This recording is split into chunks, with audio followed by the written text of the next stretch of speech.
Because we have Matthew Morrison here. You've just performed at the Kennedy Center Honors for Mel Brooks. Tell us about that first.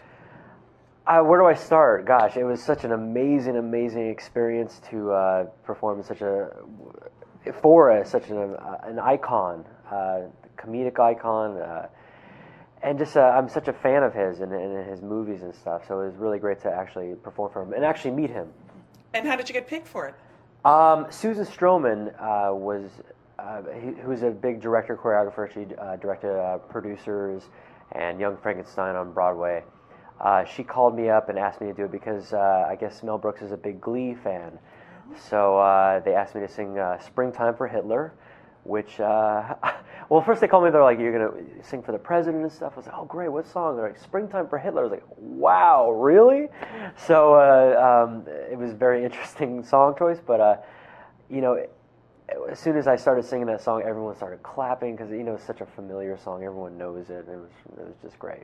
But we're here in Washington, center of the universe, by the way, you've noticed. Oh, really? Yes, I thought New York was. No. Okay. That's where it used to be. That's before this president. And I wanted to ask you about the president. Did you meet him? I did. After I performed Springtime for Hitler, it was intermission right after our Mel Brooks tribute, and then he came backstage and actually we formed a line and he shook hands with all the performers, and I got to meet him in my Nazi garb. It was kind of ironic, but it was great. It was actually great to meet him. I prepared a sentence for him. I said, "Aloha, Mr. President." So and he's like, "Hey," he said, "Hey, brah, how's it going? How's it?"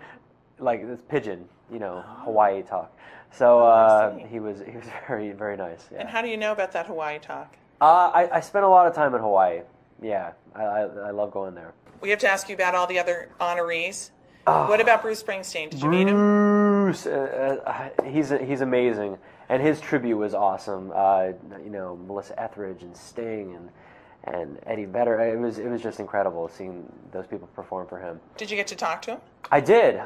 Met him for a little bit at the state dinner, and he was very gracious. Introduced me to his kids who were fans of the show as well, and. David Brubeck was awesome to meet him, and De Niro. I met him. He saw me walking down the hall in the hotel. He was like, "Hey, you know," kind of like grunted at me. It was very funny. And I noticed seeing you there at the honors, how many people are fans. You have a huge following in Washington, and you just started the show in February, right? Yeah. So isn't that such an incredible trajectory? How do you keep all of that going? It's still kind of new to me, and I'm not really.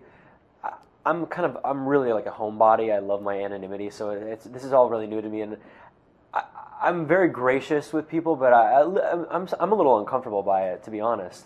But especially when people that I respect and admire so much are telling me how big of fans they are of me. Like I was backstage, and Harvey Keitel was like, "Oh my God, I'm just blown away by you," and just hearing something like that.